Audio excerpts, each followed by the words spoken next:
عامين دابا شفنا هذا الاستقبال من طرف صاحب الجلاله وافتخرنا به حقاش المنتخب الوطني وصل للدومي فينا، وهو نفس السيناريو كيتعاود ولكن هذه المره مع بطوله مختلفه ودوله مختلفه.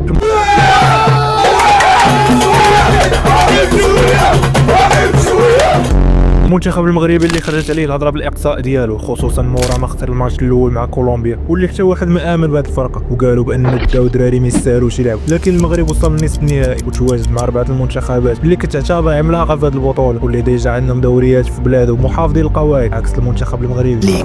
جينا من المغرب ورانا شعب كبير ومعانا ملك عظيم، جينا لهدف واحد، الفوز ونرجعوا اللقب لشعبنا ولملكنا من طنجة للقويرة ديما مغرب. في البدايه خلينا نفهموا هذه البطوله ومن جات هذه القواعد اللي بزاف ندوخها. في 2022 اللاعب اسباني جيرارد بيكي غطى عليه واحد الفكره من بعد الاعتزال ديالو اللي غادي يتبلبلها من بعد، ويشبه ان كره القدم الحاليه ولات ممله بزاف، والقضيه ديال 90 دقيقه ب 11 لاعب ما بقاش تمتع الجمهور. لهذا جات فكره بطوله شبه الفوتسال ولكن بقواعد مختلفه تماما. اول شرط في بطوله دوري الملوك هو انه كيلعبوا 7 ضد 7 ملعب صغير، والحاجه المميزه هي فاش كيبدا الماتش ما كتدخلش الفرقه كامله بل من الدقيقه الاولى كيدخل 1 ضد 1 وكل دقيقه كيدخل واحد حتى الدقيقه 7 فاش كتكمل الفرقه كامله. والمميز ايضا ان مده المقابله تكون فقط 40 دقيقه مقسمه لشوطين عكس البطولات الاخرين. وكما قال جيرارد بيكي الجينيراسيون ديال هذا الوقت ولات صعيب تشد لاطونسيون ديالها، والاغلبيه ولا متاثر باللاعبين اكثر من الفراقي. داكشي علاش شفنا المحبين ديال كيليان مبابي شحال داروا ديال الضغط باش يجي الريال مدريد. وبما ان جيرارد بيكي عنده عقليه تجاريه غادي يستغل السوشيال ميديا وغادي يخلي كل منتخب يكون عنده رئيس مميز ومختلف تماما، سواء لاعب كره قدم معروف بحال لامين يامال ولا خابيس رودريغيز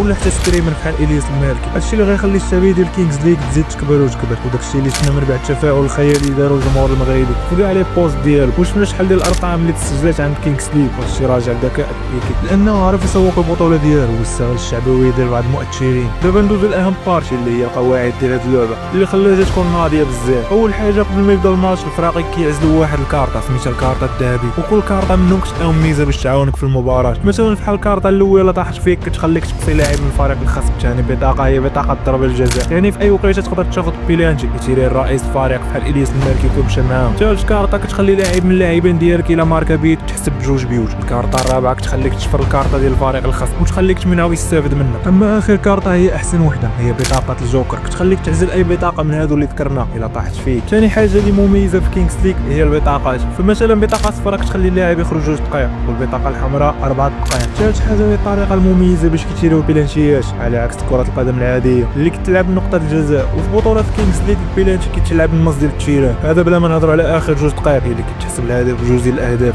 اللي كتخلي المباراه حماسيه وما تقدرش تعرف اللي غيربح حتى كيصفر الحكم. خير مثال الماتش ديالنا مع امريكا اللي كنا خاسرين ب7-5 واللي في اي مباراه عاديه مستحيل ترجع في النتيجه، ولكن في كينغز ليغ تقدر تماركي في اخر ثانيه وتحسب لك بجوج ديال البيوت. وهاد القواعد الخياليه خلات بطوله دوري الملوك تكون مميزه ومن هنا لقدام تقدر تسيطر على كره القدم العاديه وتكون مثاليه. كذلك الفرق اللي كتحلم تصنع التاريخ بطوله كاس العالم للمنتخبات، من بين كاع هاد المنتخبات غادي نلقاو المنتخب الوطني المغربي اللي شارك اول مره في تاريخ هذه البطوله وقدر يوصل حتى النصف النهائي وكان قادر يوصل حتى النهائي لولا الاخطاء التحكيميه. واللي زاد عطى شعبويه لهذا المنتخب هو اللاعب سعيد العون ملقب بلولا الظروف. القصه ديالو كاملين عارفين، ولا بغيتو ندير عليها فيديو خليوها لي في التعليقات. لحتى لهنا غنكون وصلنا لنهايه الفيديو، ولا كنتي اول مره غتشوف القناه ما تنساش تتابعنا باش يوصلك الجديد وشكرا.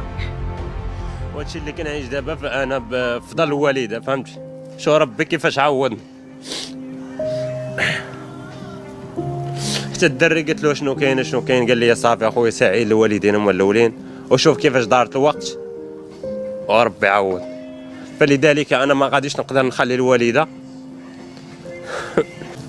ما غاديش نقدر نخلي الوالده على هادشي كامل، واخا انا فيه هادشي اللي كاين.